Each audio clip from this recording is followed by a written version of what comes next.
অভিশপ্ত বটগাছ। হ্যালো বন্ধুরা, আমি আজকে তোমাদের শোনাবো একটি অভিশপ্ত বটগাছের গল্প। ছোট্ট একটি গ্রাম ছিল। গ্রামের এক প্রান্তে ছিল শত বছর পুরনো এক বিশাল বটগাছ। দিনের বেলায় গাছটির ছায়ায় মানুষ বিশ্রাম নিলেও রাতের বেলা সেখানে কেউ ভুলেও পা বাড়াতো না। গ্রামের বৃদ্ধ লোকেরা বলতেন সেখানে নাকি বহু বছর আগে এক নববধূ রহস্যময়ভাবে মারা গিয়েছে। চলো গল্পটি শুরু করা যাক। গল্পের শুরুতে জিসান নামের একটি ছেলে তার মাসির বাসায় বেড়াতে আসে শহর থেকে। মাসি জিসানকে অনেক বছর পর দেখে খুব খুশি। দুজন বাসার ভিতরে যাই।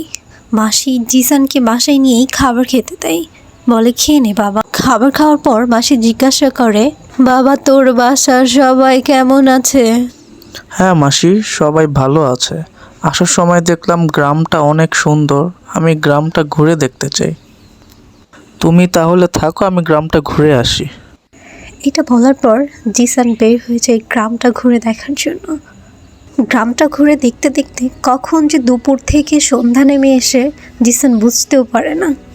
ঘুরতে ঘুরতে জিসান দেখতে পায় অভিশপ্ত বটগাছের নিচে কোনো একটা অচেনা মেয়ে দাঁড়িয়ে আছে। জিসানের দিকে তাকিয়ে সে জিসানকে ডাকতে থাকে। জিসান তার দিকে এগোতেই মেয়েটি ধীরে ধীরে সামনের দিকে এগোতে থাকলো, আর জিসান তাকে ডাকতে ডাকতে তার পিছু নিল।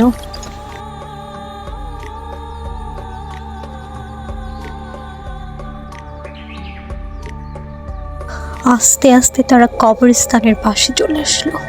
তবুও জিসান একবারও বুঝতে পারলো না সে কোথায় যাচ্ছে।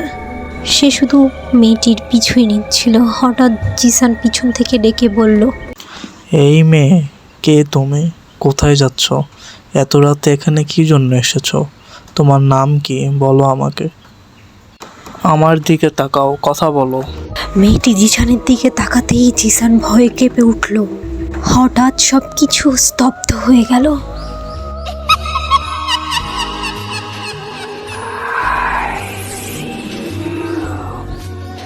জিসান সেইখান থেকে দৌড়ে পালালো।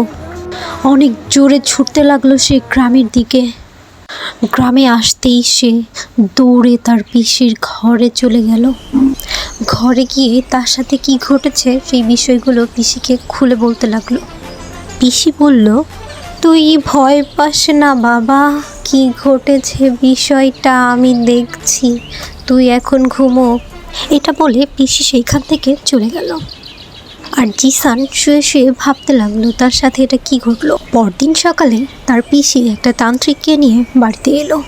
তান্ত্রিক বলল, কি ঘটেছে নির্ভয় আমাকে বল।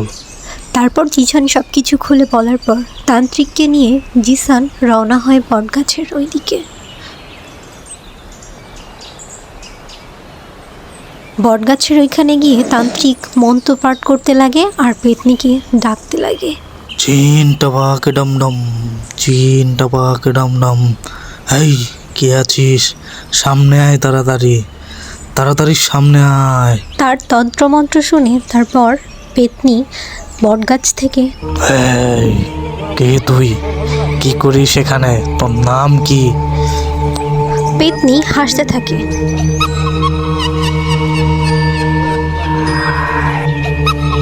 তারপর পেতনি বলে, হা হা হা, মরতে না চাইলে এইখান থেকে পালা। তান্ত্রিক আবারও মন্ত্র পড়তে শুরু করে। তারপর পেতনি সহ্য করতে না পেরে বলে, ওরে জ্বলে গেল রে, জ্বলে গেল, বাঁচাও আমাকে বাঁচাও। তান্ত্রিক বলে, এই বল, তুই এখানে কিভাবে আসলি? কি তোর রহস্য? তারপর পেতনি তার রহস্যের কথা খুলে বলতে থাকে। সে তার স্বামীকে অনেক ভালোবাসতো, কিন্তু তার স্বামী তাকে কখনোই ভালোবাসেনি। তাকে ছুরি দিয়ে আঘাত করে মেরে বটগাছের নিচে ফেলে রাখে। তারপর সে এখান থেকে আত্মা হয়ে ওঠে আর বলে সে এটার প্রতিশোধ নিতে চাই। তারপর থেকে আমি এখানে এই বটগাছেই থাকি, এখানেই আমার বসবাস। সাধারণ মানুষদেরকে ভয় দেখানোর অপরাধে পেতনিকে তান্ত্রিক পুড়িয়ে মেরে ফেলে।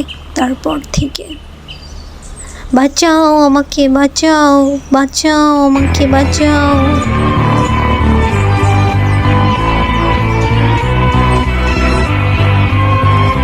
পেতনি মারা যাওয়ার পর গ্রামটা হয়ে ওঠে ভয়মুক্ত। তারপর সবাই হাসি খুশি গ্রামের দিন কাটাতে লাগে।